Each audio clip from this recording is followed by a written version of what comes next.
Chers frères et sœurs qui nous écoutez ici, que la grâce de Dieu soit avec vous au quotidien. Soyez bénis. Et toi qui n'écoutes pas, est-ce que tu es en averse contre Dieu? Mais je te demande d'écouter les conseils divins. Écoute-nous dans Ésaïe chapitre 40, versets 30 à 31. La parole déclare: les adolescents se fatiguent et se lassent. Et la Bible continue par dire: les jeunes gens trébuchent bel et bien. Mais ceux qui espèrent en l'Éternel renouvellent leur force. Ils prennent le vol comme des aigles. Ils courent et ne se fatiguent, ne se lassent pas. Ils marchent et ne se fatiguent pas. C'est ce que la parole déclare. Que le Seigneur nous aide. Et dans 2 Corinthiens chapitre 4 verset 16, la Bible déclare: même si notre être extérieur dépérit, toutefois notre être intérieur est renouvelé de jour en jour.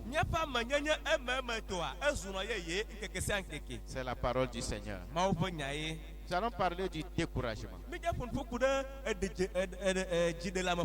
Surmonter le découragement. Par rapport à tout ce que la Bible nous dit,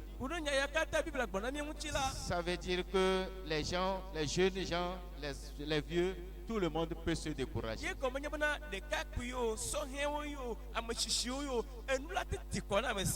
Même voir tous ceux qui alors sont des chrétiens.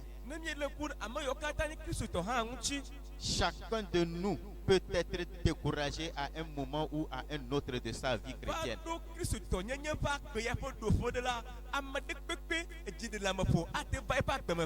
Mais la Bible nous offre toujours des ressources ou des antidotes contre le découragement.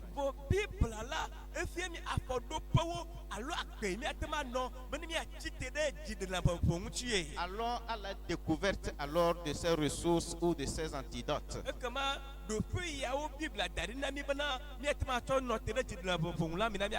Dans Éphésiens chapitre 6 versets 11 à 17, la Bible déclare: revêtez-vous de toutes les armes de Dieu afin de pouvoir tenir ferme contre les ruses du diable. Car nous n'avons pas à lutter contre la chair et le sang, mais contre les dominations, contre les autorités, contre les princes de ce monde de ténèbres, contre les esprits méchants dans les lieux célestes. Donc tu vois tout ce qui a été cité ici. Ce sont des facteurs qui peuvent te décourager. Ce sont des facteurs qui peuvent t'abattre comme on abat un animal.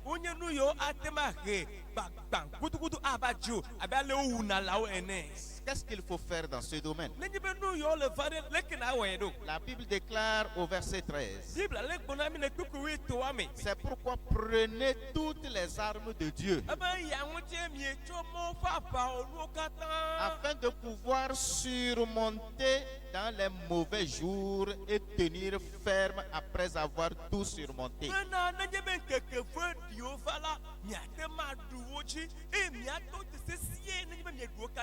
Ça veut dire qu'il y a des moyens, des mesures de prendre des sources pour nous aider à surmonter notre découragement.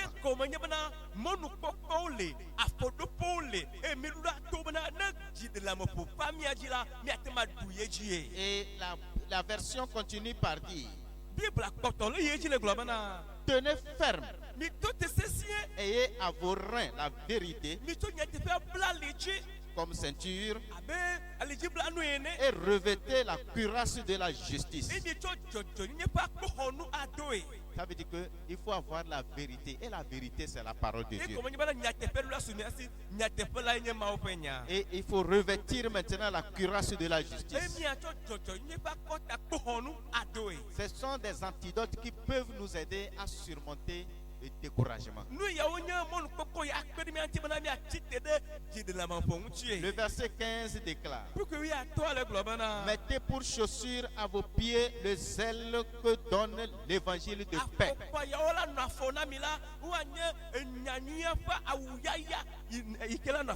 Si vous n'êtes pas basé sur la parole de Dieu, vous ne pouvez pas surmonter votre découragement.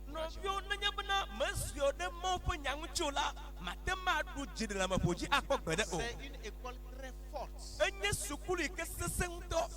armes de l'ennemi. C'est tout ce qu'il saisit pour avoir les chrétiens, ou bien pour avoir même toi qui m'écoutes.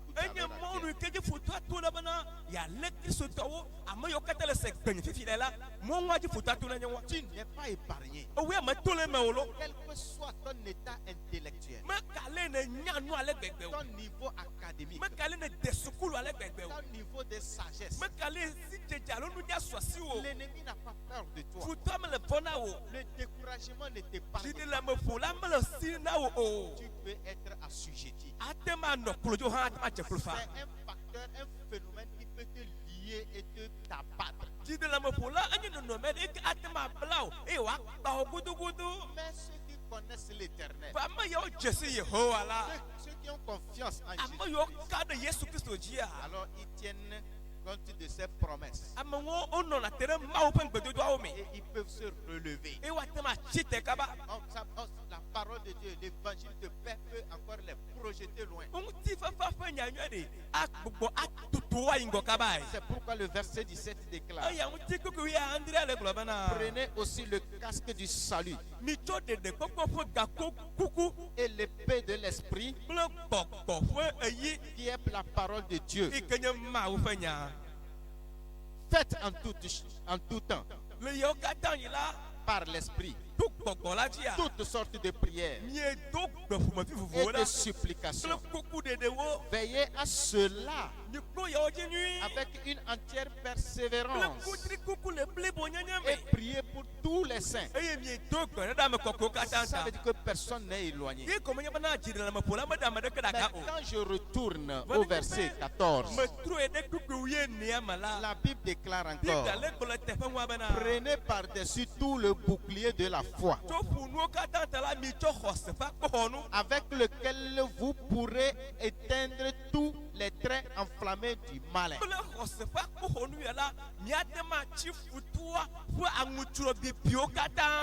malin, c'est qui? Mes amis, quand on parle du malin, c'est quelqu'un qui est rusé. Quelqu'un qui est rusé. Utilisant toutes les stratégies pour t'avoir.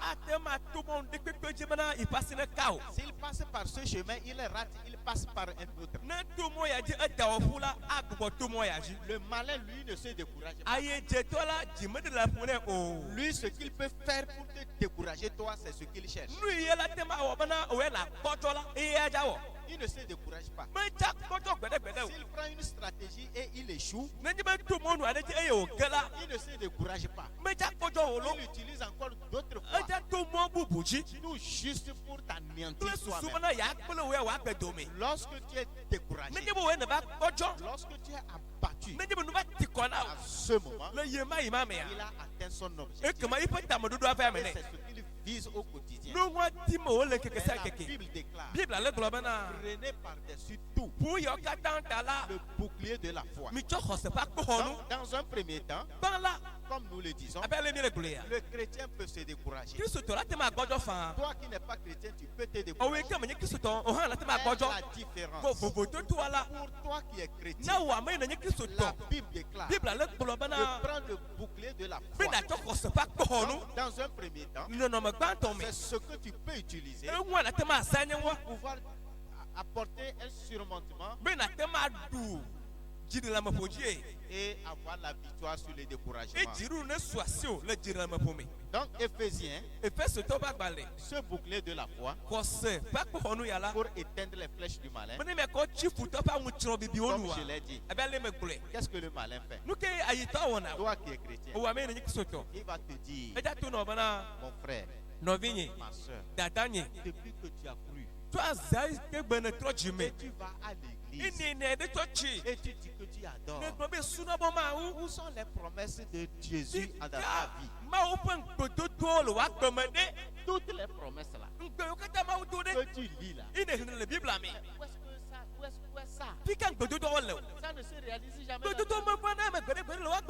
continues toujours. Mais tu es aveugle comme ça. Tu es sourd comme ça. Tu continues par aller encore à l'église. Mais je suis désolé.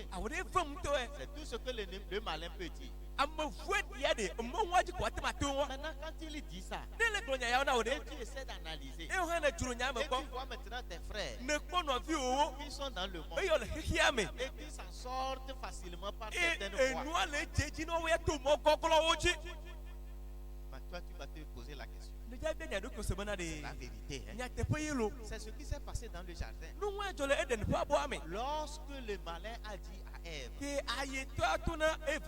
tu ne mourras pas. Non, tu ne mourras pas. Parce que quand tu vas manger, tu vas devenir comme Dieu. Et la Bible déclare, Ève vit que le fruit était bon et agréable. Donc lorsque le diable, le malin, te fait ses promesses, depuis que tu es dans le Seigneur, qu'est-ce que tu as eu? Qu'est-ce qui a changé dans ta vie? Les promesses qui sont là, mon frère, ne te trompe pas. Quand il dit ça, tu remédites encore. Et tu te dis, c'est vrai. Tu vois mes frères, tu vois même mes collègues de banc, aujourd'hui là où ils sont, et moi je suis dans cet état. Ça c'est vrai. Et tu tournes la Bible, tu déposes de côté. Tu dis bye à la Bible. Tu dis bye bye à Jésus. Bye bye à la Bible. Tu ne lis plus. Tu as tout abandonné. Voilà. C'est dans ce sens que la Bible déclare qu'il ne faut pas tomber dans le piège du malin et être abattu dans le découragement. Mais surmonte ça en prenant le bouclier de la foi. Relève-toi. Relève-toi. Et le Seigneur fera de grandes choses dans ta vie. Il faut combattre. Prends l'évangile de paix. Jésus a été dans le même domaine. Le diable l'a rencontré, a voulu le décourager. Regarde, tu as faim. Mais est-ce que tu ne peux pas transformer les pierres là en pierre en pain? Regarde ta situation. Maintenant, lève les yeux. Regarde toute la gloire des royaumes. Cela m'a été donné. Si tu te prosternes un tout petit peu, je vais te donner ça. Mais Jésus s'est saisi de la parole de Dieu. Et il a éteint les traits enflammés du diable. Et il a chassé, éloigné de lui-même. Et c'est ça qui a abouti à sa victoire. Et sur la croix, pour aller à la croix, cette proposition a été faite. Lorsqu'il a dit que son temps est arrivé pour partir. Mais les gens ont dit, principalement Pierre, le Seigneur ne dit pas ça. Ça ne va pas t'arriver. Ça ne va pas t'arriver. Il a tenu Pierre. Il a tourné vers lui. Il dit vers Arrière-toi de moi, Satan. C'est pas Pierre qui était Satan quand même. L'esprit qui s'exprimait révélait l'image de Satan. Toi, à l'heure actuelle, la voix que tu entends révèle la voix du diable, la voix du malin, pour te décourager, pour t'abattre. Ça peut être une nouvelle que tu as prise, un message qu'on t'a envoyé, la réaction d'un frère, la réaction de ta femme, la réaction de ton mari, la réaction de tes amis, d'un proche parent. Tout ceci, c'est dans le domaine de ta faiblesse. Toi, à l'heure actuelle, il n'a pas grand chose. On te dit, depuis que tu es dans l'église, tu fais par là, mais jusqu'au jour d'aujourd'hui, regarde ta situation. Comment tu es misérable. Viens, je vais te montrer une voie rapide par laquelle tu peux avoir des biens, tu peux avoir de l'argent. Bien aimé, voilà. Quand tu vois tout ceci, tu observes tout ceci, tu vas t'écarter de la voie du Seigneur. Le découragement te fait t'éloigner de Dieu. Alors, le découragement n'est pas encore un péché en tant que... Mais là où ça va aboutir, c'est ça. Si tu ne te relèves pas, là où tu peux aboutir, là où ça va t'amener, c'est par là que la main de Dieu ne sera pas. Parce que tu n'as pas confiance en Dieu. C'est pour cela que lorsque tu es découragé, lorsque tu saisis même le bouclier de la foi, tu dois aussi apprendre à compter sur Dieu. Donc, premièrement, saisis le bouclier de la foi. Deuxièmement, il faut alors apprendre à compter sur Dieu. Lorsque vous apprenez à compter sur Dieu, vous allez toujours surmonter le mal. La Bible déclare dans Ésaïe 40, verset 29, le verset 29 déclare: il donne de la force à celui qui est fatigué. Il augmente la vigueur de celui qui est à bout de ressources. Donc quand tu apprends à compter sur Dieu, toi qui es déjà fatigué, c'est vrai, la Bible déclare la vérité. Quelqu'un qui est découragé, c'est quelqu'un qui est fatigué. Hein? Celui qui est découragé là, c'est quelqu'un fatigué. On dirait qu'on t'a fait transporter des masses ou un grand poids. C'est comme tu reviens d'un long voyage. C'est comme tu as été arrêté par des brigands qui t'ont abattu, qui t'ont tapé.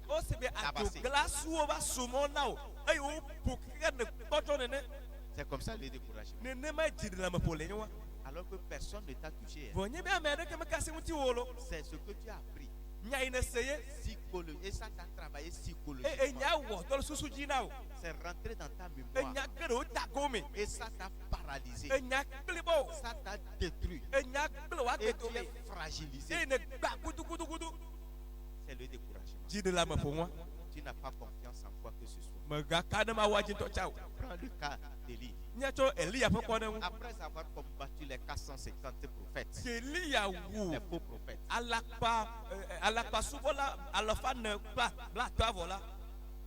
mais il devait se réjouir.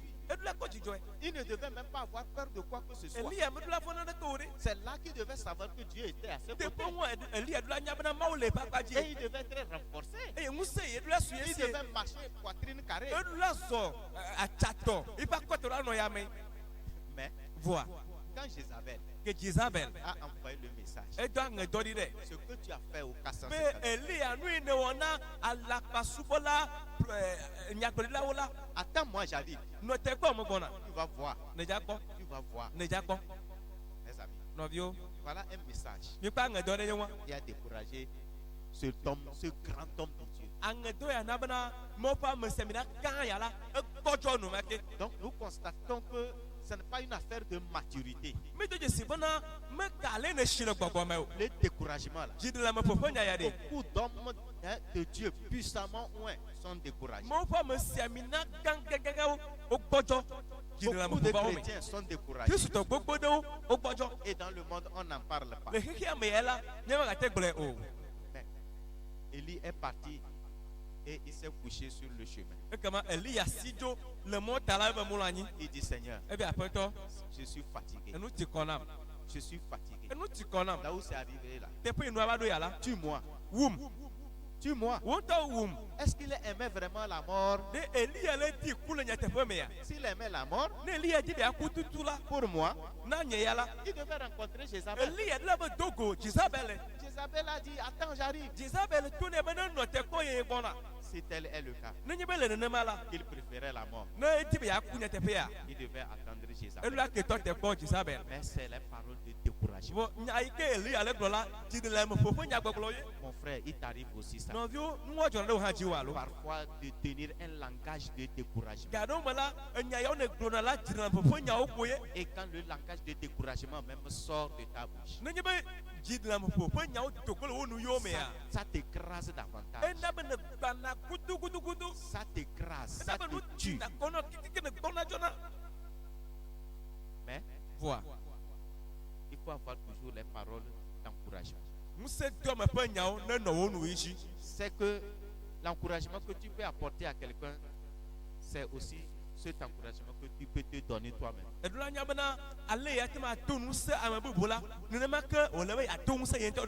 On dit souvent que l'arbre ne voit pas son ombrage. Parfois, quand ça arrive à quelqu'un, nous pouvons bien parler. Nous allons encourager. Mais quand ça nous arrive, nous-mêmes, que faire? C'est naturel, hein? C'est naturel. Et tout homme peut être assujetti. Mais ce qui peut nous encourager, les hommes peuvent ne pas venir vers toi. Peuvent ne pas venir vers toi. Mais la parole de Dieu est là. L'évangile de paix est là. Et quand tu lis ça, tu te remontes. La Bible dit, il donne de la force à ceux qui sont fatigués. Et il donne la vigueur à ceux qui sont à bout de leur souffle. Que Satan se présente comme un lion rugissant, qu'il vienne vers toi comme un serpent rusé. Nos ressources sont en celui qui l'a vaincu sur la croix. Amen. Ta force, ton pouvoir, ta victoire est en celui-là qui l'a vaincu sur la croix. Écoute maintenant.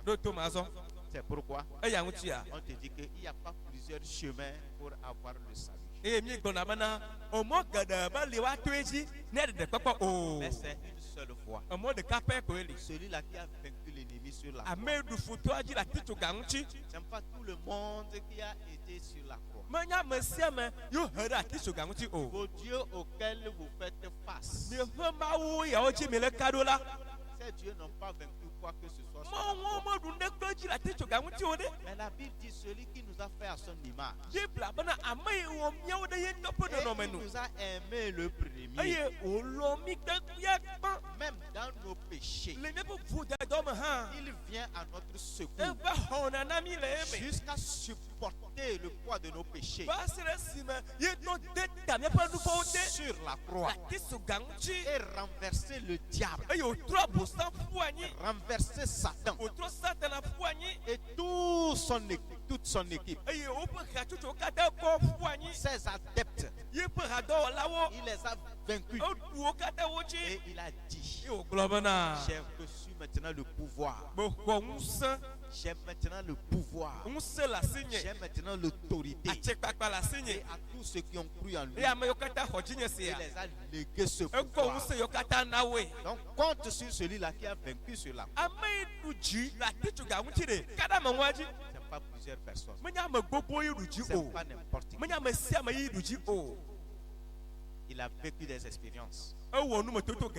Et il est arrivé jusqu'à la croix. Et il a remporté la victoire. Et cette victoire te revient. Cette victoire me revient. Bien-aimé dans le Seigneur, c'est pourquoi la Bible déclare que nous ne devons pas nous inquiéter. Chaque jour suffit sa peine. Compte sur Dieu. Matthieu 6, 34. Chaque jour suffit sa peine. Chaque jour prend soin de lui-même. Quoi qu'il t'arrive, ce que tu vis à l'heure actuelle, il y en a certains qui ont déjà traversé cette école. Ils ont eu la victoire en tenant compte de la parole de Dieu, en ayant confiance en Dieu. Ils ont facilement traversé cette école. Mais il y en a d'autres qui ont sombré dans cette école. Ils n'ont pas pu traverser. Aujourd'hui, beaucoup de personnes ont quitté ce monde. Ils ont quitté ce monde. Mais à quelle fin? C'est là où il se trouve le grand point d'interrogation. Est-ce que Dieu est avec eux dans leur périssement? Avec quel cœur? C'est pourquoi la Bible nous donne de l'espoir. Dans 2 Corinthiens, si notre être intérieur dépérit, toutefois notre être intérieur est renouvelé de jour en jour. Ça veut dire que chaque jour tu peux avoir des sentiments de découragement. Mais ayant confiance en Dieu, amen. Il te renouvelle. Je demande à l'heure actuelle, par la grâce de Dieu, ne pense pas que c'est fini pour toi. Ne pense pas. Reviens.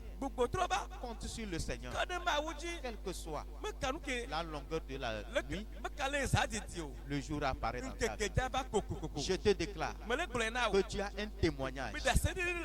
L'école que tu traverses, c'est-à-dire de découragement, que tu es en train de traverser, tu as un témoignage.